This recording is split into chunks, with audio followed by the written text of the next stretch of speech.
Պարոն նախագահ, դուք բավական հանգամանալի խոսեցիք Թրամփի ուղու հետ կապված վտանգների եւ այլն։ Ինձ հետաքրքիր է առհասարակ ինչու է հայ-ադրբեջանական օրակարգի գլխավոր հարցը հարաբերությունների կարգավորման դարձել ճանապարհների ապաշրջափակումը, եթե խաղաղություն է, սա ինքնին չպետք է ենթադրեր ճանապարհների ապաշրջափակում այդ թվում, օրինակ Վրաստանի եւ Իրանի հետ մենք նման համաձայնագրեր առհասարակ ունենք, թե ոչ, եւ քանի որ խաղաղության մասին ենք նաեւ խոսում, աշխարհում հիմա սպառազինությունների մրցավազք է եւ այդ մրցավազքից հետ չի մնում նաեւ Ադրբեջանը, ինչպես գիտենք, այս տարի ռազմական բյուջեն հասցվել է 5 միլիարդ 120 միլիոնի, եթե չեմ սխալվում, փոխարենը Հայաստանը կրճատում է ռազմական ծախսերը, սրա հետևանքների մասին կխնդրեի։ Երկու հարց ինչ որ ձևի միացրեցիք, հա։ Հիմա ավելի հստակ առաջինը։ Իհարկե, եթե ընդհանրապես պատերազմ հայտարարված չէր Ադրբեջանի նկատմամբ։ Իրականում ֆորմալ որ վերցնես, չես էլ հասկանում, թե խաղաղության պայմանագիրը ինչի մասին պետք է լինի։ Ամենից հետաքրքիրը, որ եղել է Հայաստանում հայտարարված ռազմական դրություն 20 թվականի 44 օրվա պատերազմի ժամանակ եւ մենք պարտվել ենք 92-94 թվականին ռազմական դրություն եւ մոբիլիզացիա չի արվել Հայաստանում եւ մենք հաղթել ենք։ Հետաքրքիր համեմատություն է, չէ՞։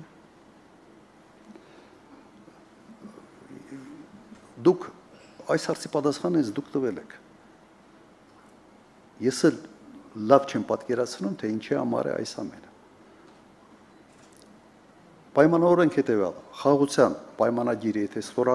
ստորագրվի լավ է, վատ չի։ Մի բան եւս ամրացվում է մեկ փաստաթղթով։ Բայց եթե այդ փաստաթուղթը չունի երաշխավորներ, որևէ միջազգային մեխանիզմներ նախատեսված չեն, այդ փաստաթղթի խախտման դեպքում ինչ հետևանքներ է հասնելու, սա ուղղակի փաստաթուղթ չի։ Սա ավելի շատ, կրկնեմ, փաստաթուղթ է ընտրությունների համար։ Նախընտրական կառուցության փաստաթուղթ է, այլ ոչ թե խաղաղության վերաբերող փաստաթուղթ։ Երկրորդ հարցը հիշեցրեք։ Հա, զինվելը նայեք, տարակուսելի է ինձ համար, երբ նույն իշխանությունը հայտարարում է, որ աշխարհում խառնաշփոթ է, որ որևէ sense միջազգային կանոններ, օրենքներ չեն գործում, իսկապես այդպես է։ Հիմա եթե նայում ես ՄԱԿ-ին, երևի ավելի անճար կառույց, դժվար է պատկերացնել, ինչ որ մի հարթակ է, որտեղ սա գնում է խոսում են, բայց առանց հետևանքների։ Իդեպ ՄԱԿ-ը այստեղ մեղավոր չի, ՄԱԿ-ը ունի այն ուժը, ինչը պատրաստ են ՄԱԿ-ին տալ Միացյալ Նահանգներ, Ռուսաստան, Չինաստան, Անվտանգության խորհրդի անդամներ, եվրոպացի առանձին չէ, բայց միասնական Եվրոպան, այո։ Այդ խոշոր ուժային կենտրոնները ցանկություն չունեն, ավելի ճիշտ Միացյալ Նահանգները այսօր ցանկություն չունեն ՄԱԿ-ին տալ այն ուժը, որը ենթադրում է ՄԱԿ-ի հիմնադրման փաստաթղթերը։ Հիմա այս վիճակում Ադրբեջանը մեծացնում է իր ռազմական բյուջեն, Հայաստանը փոքրացնում է իր ռազմական բյուջեն։ Ես բացատրություն չունեմ։ Դուք ինձ հարց եք տալիս, որը ասենց ողջամտության շրջանակներում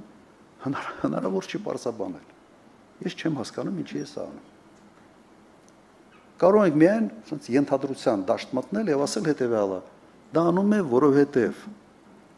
Ալիևը մի քանի անգամ ասել է, որ թույլ չտալու Հայաստանի միլիտարիզացիան, չի ասում էր։ Թույլ չենք տալու, զսպելու ենք եւ այլ եւ այլ։ Մենք չգիտենք փակ դռների հետևում իրենք ինչի մասին են խոսում։ Ինչ կարգի պարտավորություններ է բանավոր ճանապարհով ստազնում Նիկոլ Փաշինյանը։ Հենց այդ պատճառով հայտնում են հանրային խոսույթում այնպիսի բաներ, որոնց բացատրությունը մենք չունենք։ որտեղ մենք պետք է ենթադրենք, թե ինչ է խոստացել, ինչ չի խոստացել, որտեղ մի բան, որ տրամաբանված բացատրություն չունի, սկսում ես ենթադրությունների դաշտ մտնել։ Ես այդ բացատրությունը չունեմ։ Անպատասխանատու քայլ է, որը չի բխում Հայաստանի Հանրապետության անվտանգությունը ամրապնդելու շահերից։ Միգուցե sense մի քիչ ավելի ընդլայն եմ այս մասը։ Ընդհանրապես կայուն խաղաղությունը այն խաղաղությունն է, որը հենված է ուժերի բալանսի վրա։ Եթե խաղաղությունը հենված չի ուժերի բալանսի վրա, ուրեմն այդ խաղաղությունը կախված է կողմերից մեկի բարի կամքից։ Մենք պատրաստ ենք վստահել այդպիսի խաղաղությանը, որը կախված է օրինակ Ալիևի բարի կամքից։ Ես այդ բարի կամքը չեմ տեսել։ Այդ բարի կամքի տերը Բուդապեշտում հայ սպայի գլուխը կտրող զինվորականին հերոսի կոչում է տվել եւ հետո իր ինքնաթիռը ուղարկել է նրան տեղափոխելու համար Բուդապեշտից Ադրբեջան։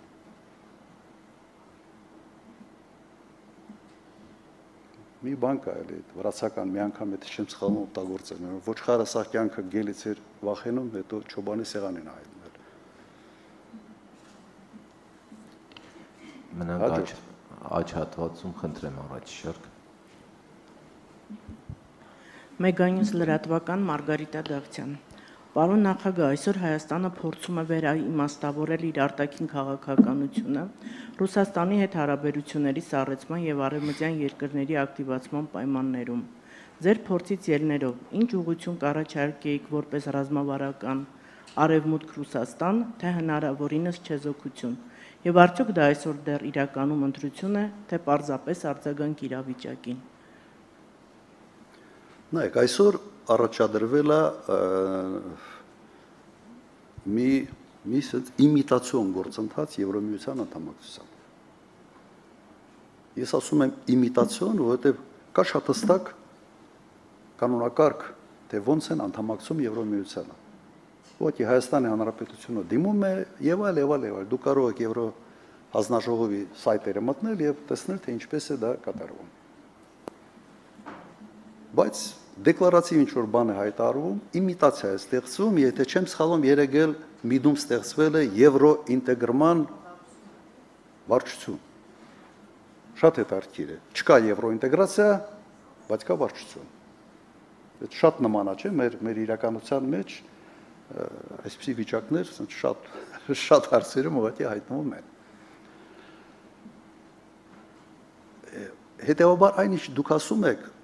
Եվս ես ռացիոնալ բացատրություն այդ քայլերի չեմ տեսնում։ Եվրոմիության անդամակցությունը չի երևում, դա ցանկություն է եւ իմիտացիա է, բայց Ռուսաստանի դու արդեն Ռուսաստանից փորձում ես հեռանալ։ Ինչի համար են անում, չեմ հասկանում։ Երբ որ հիմա նայում ես Եվրոմիության առաջնորդներին, անկեղծ ասեմ, ես այդ կադրը երբ որ տեսա Սպիտակ տանը Միջանցքում Տրամպի ասենց հերթով նստած։ Ես մեծ ջանքեր գործադրեցի, որ իմ երևակայության մեջ պատկերացնել այդ շարքում նստած ոչ թե Մակրոնին, Մերցին եւ այլ մյուսներին, այլ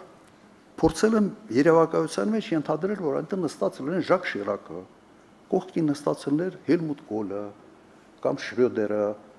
Բերլուսկոնին այնտեղ նստածելն են եւ անհամբեր սպասեն, թե երբ Զելենսկոյի Տրամպը հանդիպումը կավարտի, միգուցե իրենց կընդունի թե ոչ։ Սա առաջնորդության լրջագույն ճգնաժամ է Եվրոպայում։ Ես չէ, եթե որը մեկը կարող է պատկերացնել, օրինակ Ժակ Շիրակին ընդդեմ նստածել, ասենց սպասելուց։ Ես կառաջարկեի նաեւ մեր հանրությանը մի քիչ այս խառը աշխարհում այդ աչքերով նայել այն ամեն ինչին, ինչ կատարվում է։ Եվ ուր ենք մենք գնում։ Ինչի են գնում։ Լավ, Ֆրանսիայի նախագահը շաբաթը կարա 3 հայտարարություն անի իրար հակասող։ Վերջում Սարկոզին նախկին նախագահ մի բան արեց, մի հարցազրույց տվեց։ Լսել եք թե չէ, չգիտեմ։ Ինչ է ասում։ Ասում հանդիպել եմ նախագահ Մակրոնի հետ։ Ինքը ինձ ասում է՝ խորհուրդ տուր, թե ինչ անեմ այս վիճակում, ինչ որ հարցում։ Ես ցիտում եմ, ասում եմ ես հրաժարվեցի, ասես քեզ խորհուրդ չեմ տալիս, որովհետև ինչ ասում եմ, դու գնում ես ճիշտ հակառակն ես անում։ Հիմա սա է վիճակը։ Իմ կարծիքով ես ձեր հարցի ռացիոնալ պատասխան իսկապես չունեմ, որովհետև ես ինքս չեմ հասկանում, թե այս քաղաքականությունը իրականացնող մարդկանց գլխում ինչ բիոխիմիա է կատարվում։ Այդ բիոխիմիան Հայաստանի շահերի հետ հեչ կապ չունի, ռացիոնալ աշխարհաքաղաքական հաշվարկների հետ եւս հեչ կապ չունի, բայց անում են։ Երևի այսքանը։ Պարոն նախագահ, մի փոքր բան, այդ նկարը հետո ստուգեցին, որից խոսում եք,